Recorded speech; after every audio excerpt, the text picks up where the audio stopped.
Comment être agréable à Dieu? C'est la deuxième partie de notre message aujourd'hui. Et nous avons vu lors de la première vidéo qu'il nous fallait avoir un positionnement qui était lié vraiment à l'amour finalement, puisque Dieu nous demandait aussi d'avoir une intelligence renouvelée, qui ne soit pas conforme au monde, c'est-à-dire une nouvelle manière de penser, une manière de réfléchir, qui ne ressemble pas à la manière de penser du monde. Aujourd'hui, donc, je vais parler toujours dans Romains chapitre 12, mais cette fois-ci au verset 9, nous allons parler de l'hypocrisie. Et vous verrez que l'hypocrisie est un problème qui est souvent malheureusement dans le cœur de l'homme et qui se manifeste et qui empêche, qui bloque finalement notre relation avec Dieu, qui bloque notre adoration. Et parfois même nous pouvons prier et nos prières sont bloquées à cause de l'hypocrisie. La Bible nous dit donc au verset 9 que la charité soit sans hypocrisie.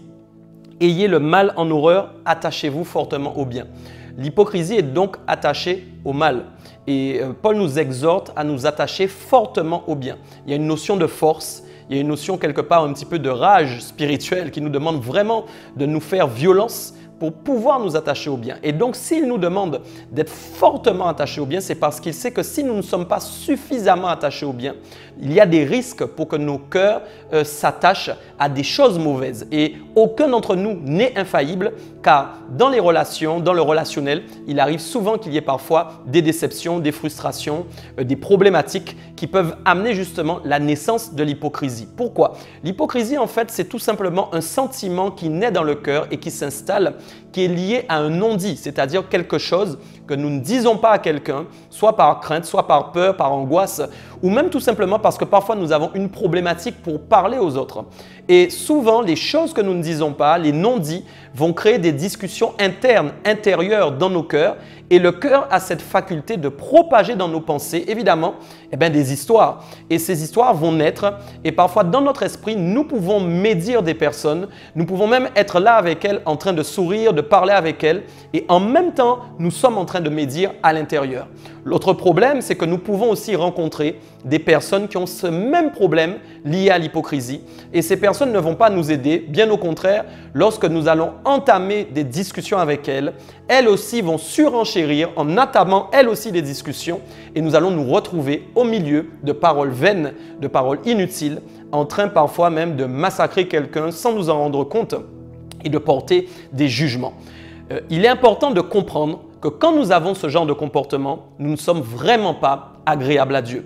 Et c'est pourquoi beaucoup de personnes ont confondu un positionnement extérieur qui pourrait donner l'impression ou la démonstration que nous sommes des gens waouh, extraordinaires dans la présence de Dieu. Mais quand Dieu vient à l'intérieur, c'est comme un poisson qui est pourri de l'intérieur et qui ne sent pas bon car Dieu trouve des mauvais sentiments, des médisances, du mépris, des choses qu'il déteste, qu'il n'aime pas en fait.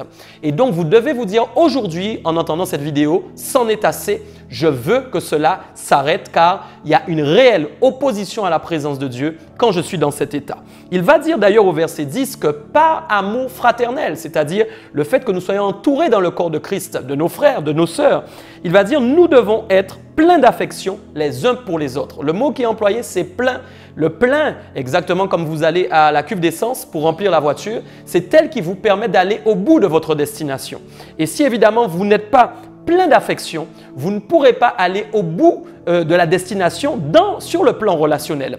Et vous savez, les relations, c'est ce qui dure dans la vie, c'est ce qui coûte et c'est ce qui nous permet chaque jour de vivre car nous ne sommes pas seuls dans des grottes, nous avons des gens autour de nous et de surcroît, nous sommes le corps de Christ et donc dans le corps de Christ, nous sommes plusieurs membres.